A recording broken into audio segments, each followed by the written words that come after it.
진짜 향나무와 가짜 향나무, 그 차이가 언제 드러납니까? 요즘은 이미테이션 모형이 하도 많아서 진짜인지 가짜인지 잘 모릅니다. 이 진짜 향나무와 가짜 향나무, 그 차이가 언제 드러나는가? 그것은 바로 도끼에 찍히는 순간에 나타납니다. 진짜 향나무는 찍힐수록 향기를 더욱 진동하지만 가짜는 찍힐수록 도끼의 날만 상하게 할 뿐입니다. 겉모습 똑같이 보일 수 있지만 찍히움으로 비로소 진이가 판가름이 납니다. 우리 교회는 꽃꽂이랍니다. 과거에 저 뒤에 큰 나뭇가지를 조화를 하도 이게 잘 죽고 공기가 소통이 안 되기 때문에 그래도 그 조화를 놨는데 어느 순간부터 하나님의 생명의 강단에 이 조화가 일어날 수 있겠는가? 그래서 이제 조화를 버리고 생화를 놓게 되었습니다. 여러분, 생화와 조화의 차이가 어디 있는가 생각을 해보신 적이 있나요? 진짜 꽃의 잎은 떨어집니다. 그렇죠? 인조 꽃잎은 아무리 세월이 흘러도 떨어지지 않습니다. 진짜 꽃은 벌이나 나비에게 기꺼이 자신의 꿀을 빼앗겨주고 나누어 주지만 이 모조 꽃은 떨어지거나 빼앗길 그런 것들이 아예 소유하고 있지 않습니다. 요즘 여러분 아시다시피 조화가 얼마나 정교합니까? 구별이 참 어려울 정도 아니겠어요? 그러나 떨어짐과 빼앗김의 유무에 따라서 그 생화와 조화 여부가 드러나게 되는 것입니다. 정말 우리가 하나님을 믿는 자인가 아닌가 평소에 판가름 나지 않습니다. 오직 결정적인 때에 드러나는 법입니다. 내 건강, 내 재물, 내 생각, 내 뜻, 이것이 찍히고 떨어지고 빼앗기고 이것이 부서지고 끼어서 나갈 때 비로소 그 순간마저 우리가 저 하나님을 전폭적으로 신뢰하고 의지한다면 정말 우리는 하나님의 신실한 사람들일 것입니다.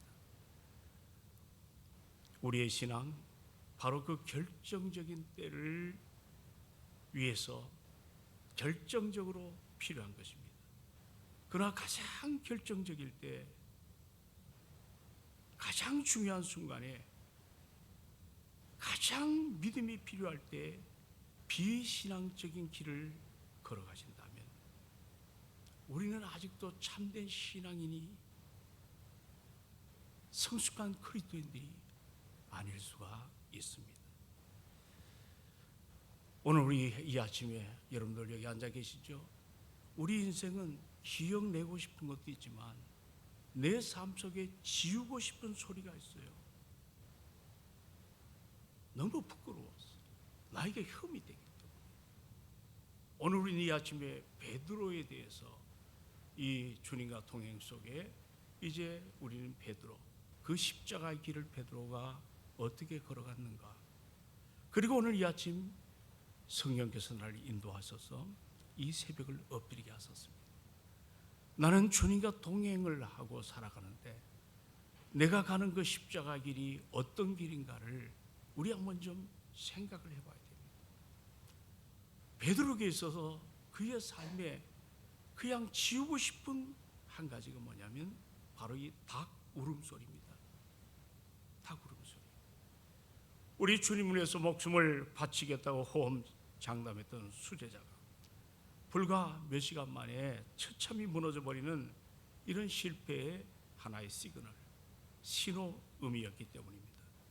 오늘 우리는 십자가의 길목에서 길을 잃은 이 베드로를 통해 인간의 의지가, 인간의 의지, 이게 얼마나 무력한지, 그리고 거기서 우리가 끝나면 허무하잖아요. 그 절망의 끝자락에서 들려오는 정말 은혜의 소리가 어떤 것인가를 주의 성령께서 오늘도 이 빗길을 헤치고 여기까지 나온 여러분 잘 알아듣는 그런 복된 시간 되기를 소망합니다. 어제 가른주다 생각에 마귀가 들어왔어요. 들려지지 않도록 자기 자존심이 자꾸 살아나는, 오늘도 그 생각, 마음을 잘 붙잡고 십자가 앞에 겸손하게 나가는 여러분 또 저 되기를 소망합니다. 우리 예수님께서 잡히시기 전에 당시 12명의 제자 가운데 수제자로 호언장담하던 오늘 베드로가 사복음서에 그의 호언장담하는 메시지가 있습니다. 마태복음 26장 33절에 보시면 다 주를 버린다 할지라도 나는 언제든지 버리지 않겠다고 표현을 합니다. 마가복음 14장 31절에 보면 내가 주와 함께 죽을지언정 나는 결코 주님을 부인하지 않겠다고 합니다. 누가복음에 내려가 보면 22장 33절에 주여 내가 주와 함께 오게도 죽는 자리에도 가기를 준비했다고도 고백합니다. 그리고 우리가 함께 기도하는 요한복음 13장 37절에 보면 주님 내가 지금은 어찌하여 따를 수가 없습니까? 주를 위하여 내 목숨을 버리겠다. 우리는 사복음서에 베드로의 신앙 고백처럼 들리는 메시지를 바라봅니다. 오늘 우리도 신앙 고백을 자주 하고 있지 않습니까? 이 내용만 살펴보면 얼마나 확신에 찬 고백입니까? 베드로니처럼 고백으로만 그친 사람이 결코 아닙니다. 겟세마네 동산에 나타난 군대, 예수님을 체포하려고 하는 그 순간에 칼을 말고 칼을 뽑아들고 휘두르며 그 앞을 가로막고 선 사람의 그 귀를 잘라버리는 그 용맹스러운 것은 다른 제자는 감히 엄두를 내지 못했지만 베드로 한 사람뿐이었습니다. 어떻게 베드로 홀로 그처럼 여러분 용감할 수가 있었겠습니까? 그는 그와 함께 하고 계신 예수님께서 내가 지금 이 어려움이 있지만 저 예수님은 반드시 로마를 물리칠 것이다.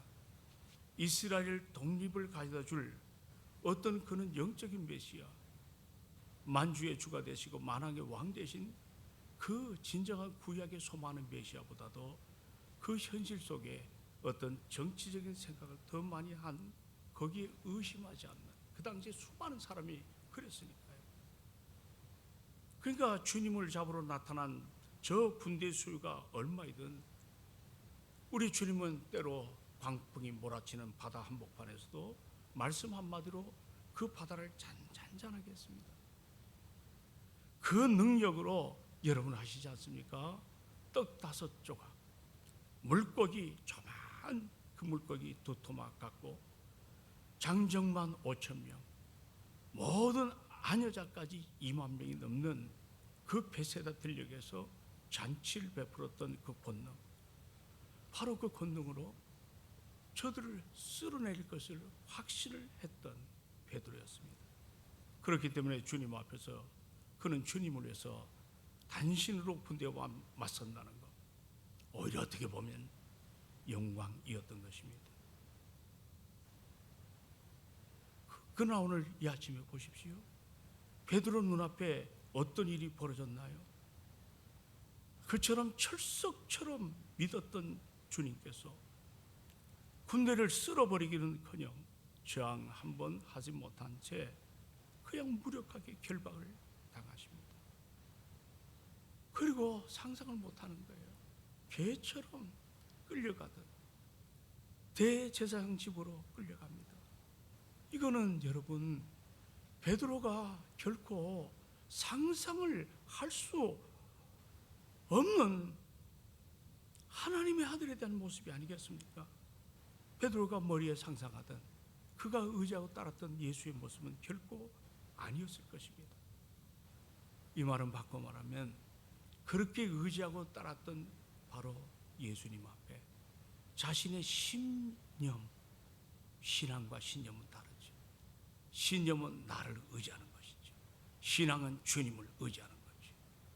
이 신념이 산산조각 찢어지고 꿈이 깨지고 자기가 가졌던 마스터 플랜, 그 계획이 부서지고 어떤 희망마저 떨어지며 심지어 야망마저 빼앗기는 그런 처참한 충격적인 순간이었을 것입니다. 오늘 베드로 겟세마네에서 기도하다가 잡히십니다. 그리고 안나스 가야바, 안나스 빌라도 법정을 새벽에 돌아다니면서 신문을 받을 때 베드로가 안 나온 게 아닙니다. 멀찌감치 떨어져 가지고 그 광경을 다 봤습니다. 겟세마네 동산에서 체포당하셨죠. 결박당하셨죠. 오늘 우리가 함께 대한 이 본문에 보면 대제사장 집 뜰에서 신문을 받습니다. 우리가 이때의 시각은 예수님께서 십자가에 못 박혀 돌아가시던 당일 첫 새벽녘입니다. 그리고 이날은 우리의 달력으로 3월 말 4월 초, 지금 우리가 오늘 우리의 시점 같아요. 이스라엘은 12월부터 3월까지는 겨울에 해당합니다. 따라서 3월 말서부터 4월 초 사이라는 것은 어떤 의미를 주죠. 이제 겨울 지나갑니다. 이제는 이른 봄이 막 시작하려는 때입니다. 보십시오. 오늘 결박당한 제사장 뜰에 예수님을 신문하잖아요. 그럴 때 멀찍이 그 뒤를 따랐습니다. 주님을 완전히 떠나지도 못했지만 그렇다고 고난의 자리에 온전히 말고의 귀를 잘라버릴 정도의 용맹은 없어졌습니다. 그리고 오늘 함께 읽었던 본문 18절을 보면 불을 쬐며 서 있더라고 표현합니다. 우리 주님은 지금 차가운 신문대 앞에서 고초를 겪고 계신데 제자는 세상 사람들과 섞여가지고 육신의 추위를 온기로 달래고 있는 모습을 보게 됩니다. 여기 숫이라고 번역된 이 단어는 우리가 말하는 숫 몇 조각을 의미하는 단어가 아닙니다. 여러분 우리 군대 생활할 때 빼치카라고 들어보셨나요? 활활 타오르는 숯감합니다. 우연탄 무더기를 가리키는 것입니다. 대단한 열량을 특별히 강조하는 단어입니다. 아주 이 추위가 우리 몸을 음습해오는 한기가 있잖아요. 베드로는 그 추위를 조금 더 녹이고 피하기 위해서 안나스 뜰 집에서 활활 타오르는 숯더미에 세상 사람과 함께 구경꾼으로 멀찍이 거기에 불을 쬐고 있는 모습을 보게 됩니다. 그러나 여러분, 과연 그 온기가 그 삶을 따뜻하게 만들겠습니까? 우리가 진정으로 시험에 들면 교회 나오고 싶지 않습니다.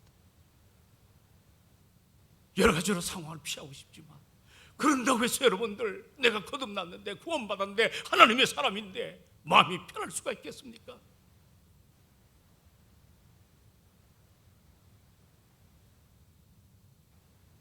그 온기는 베드로의 삶을 따뜻하게 해주지 못했습니다.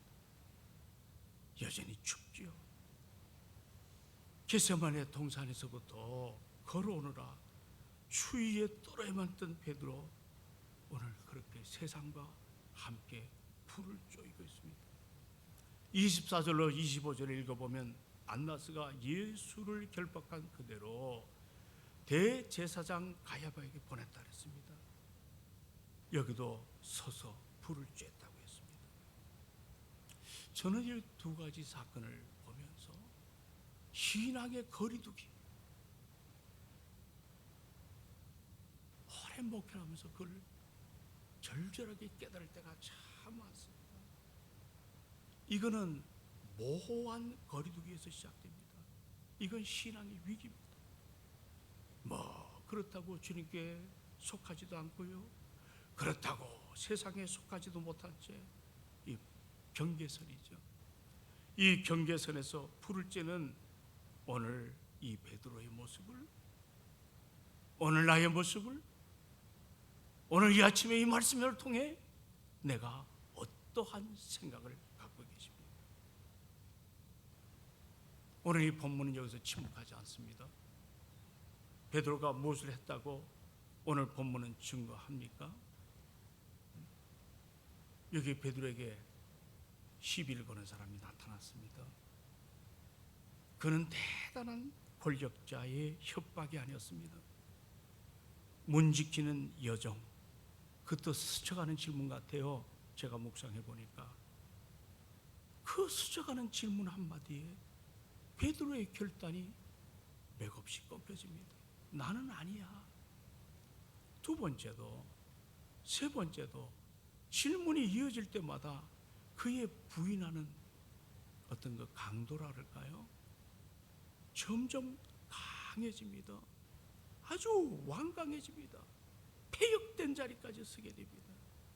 생존 본능이 신앙의 어떤 자존심마저도 꿀꺽하고 삼켜버렸습니다. 이것이 우리 인간의 민낯 아니겠어요? 민낯. 우리의 발가벗은 모습 아니겠어요? 우리가 평소에는 순교를 다짐하지만 작은 불이익이나 타인의 시선 앞에는 가면을 가집니다. 너무도 쉽게 딴청을 부립니다. 너무도 쉽게 세상 악동합니다. 그리고 오늘 베드로처럼 모른다, 아니다, 부인한다. 심지어 예수님을 협박, 저주까지 하지 않습니까? 이게 우리 인간의 모습이에요. 이게 오늘 안 목사의 모습이에요.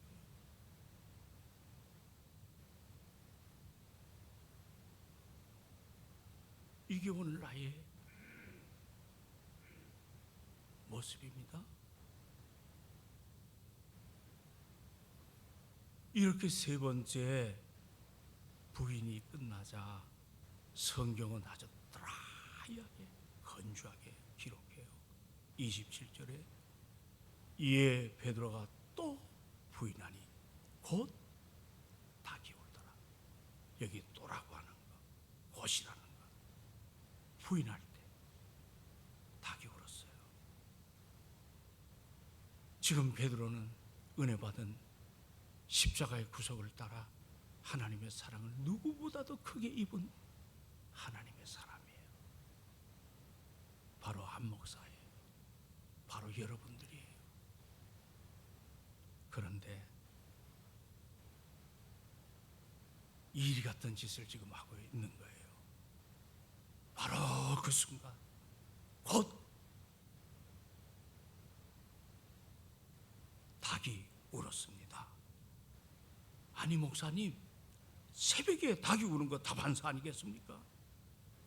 그런데 왜 이 대목에서 이런 것까지 성경이 66권에 방대한 메시지가 담겨도 어떻게 이런 하잘것없는 것이 성경에 기록이 되었냐 말입니다.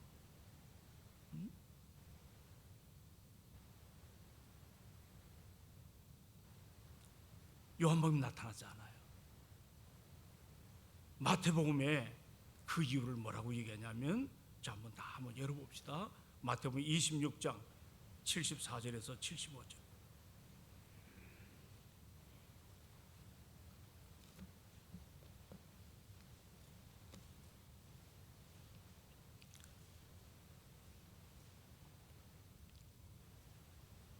자, 얻으셨으면 똑같은 병행 구절입니다. 74절로 75절 받으십니다. 시작. 그가 저주하며 맹세하여 이르되 나는 그 사람을 알지 못하노라 하니 곧 닭이 울더라. 75절. 이에 베드로가 예수의 말씀에 닭 울기 전에 네가 세 번 나를 부인하리라 하심이 생각나서 밖에 나가서 심히 통곡하니라. 그날 새벽 닭이 울었다는 것에 왜 중요하죠? 이것이 닭이 우는 바로 그 순간에 베드로가 자신의 잘못을 통감하고 참회하며 통곡을 했기 때문입니다. 닭이 우는 소리를 듣는 순간에 그 닭 울기 전에 3번 나를 부인하리라고 하신 주의 말씀이 베드로의 심령을 쳤기 때문입니다. 이것은 단순한 닭 울음소리가 아니에요. 이 소리는 바로 주님의 음성이고 하나님의 말씀이십니다. 우리가 흔히 우리 예수를 인격적으로 만납시다. 인격적으로 만납시다. 주의 음성을 들읍시다 하는데, 여러분 오늘 신사도나 이런 사람은 말씀이 떠나 그냥 주님이 뚝 떨어져 가지고 무슨 얘기하는, 이래서 2단 3단이 나옵니다. 그러나 우리가 주의 음성을 듣는 것은, 제가 어제도 잠깐 얘기했지만 주일날 강단에서 흘러나오는 하늘의 생명수를 내가 받으면 그런 말씀, 제자 훈련, 큐티 이런저런 것들을 아울러 내 것으로 삼아갈 때, 어떤 문제를 만날 때 그 문제가 오늘 닭 우는 소리를 통해서 다시 한번 깨닫게 될 때, 이 닭 울음소리는 하나님의 음성이었어요. 우리가 그 음성을 듣는 훈련을 해야 될 줄로 믿습니다. 아무렇게나 주의 음성을 듣는 게 아니더라고. 그러니까 2단 3단이 나오고 뭔가 굉장히 센세이션한, 뭔가 아주 독특한, 교회는 밋밋하고, 그러니까 자꾸 지금은 그런 일이 없지만 답답하고 컬컬하면 기도원 갑니다. 답답하고 컬컬하면 이상한 여인들을 불러다가 예배를 몰래 드립니다. 아닙니다. 평소에 하나님의 말씀을 잘 받기를 주의 이름으로 축원을 드립니다. 예수님을 인격적으로 만나는 건 말씀입니다. 말씀 앞에 내 삶이 바뀌어서, 그래서 여러분 기도 시간에 그 말씀을 붙잡지 않는 모습을 볼 때, 따님 목사 너 목회 잘못하고 있구나, 내가 뼈저리게 후회하는 거예요.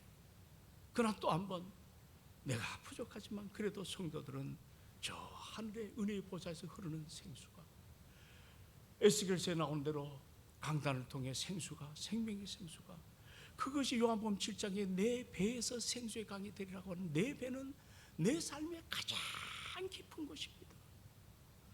그 말씀을 들을 때 이걸 잊어버리지 않고 내 것으로 삼으며 그렇게 살아가는 것이 건강한 성도임을 알아야 될 줄로 믿습니다. 오늘 베드로, 닭이 울 때 비로소 이 음성이 생각났거든요.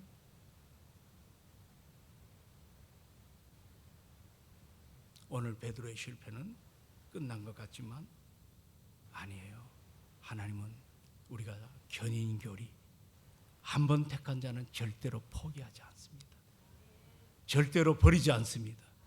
끝까지 붙들어 가십니다. 내 열심이 아니라 저분의 열심입니다.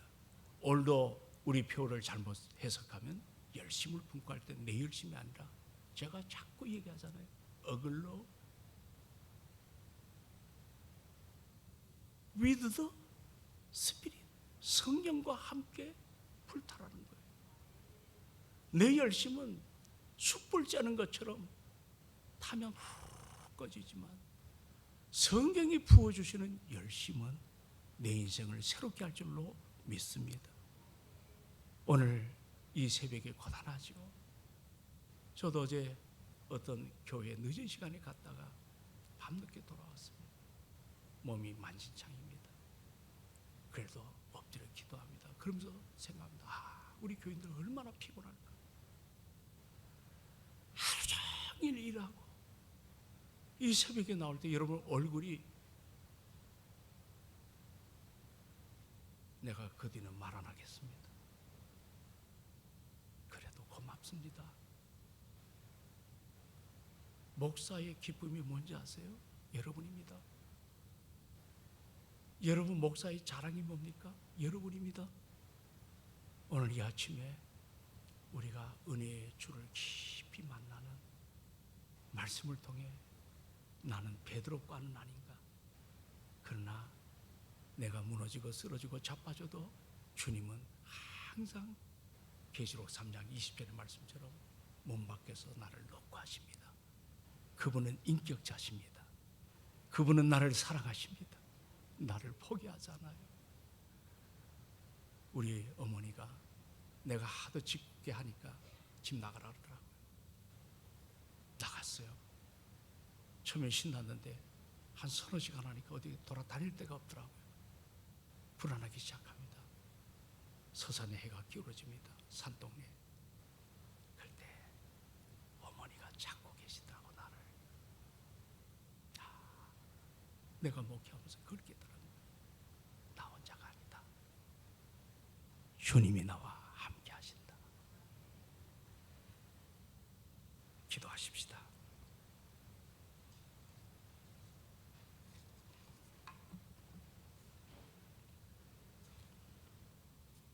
자유롭게 오늘 찬양은 여러분들이 생략하고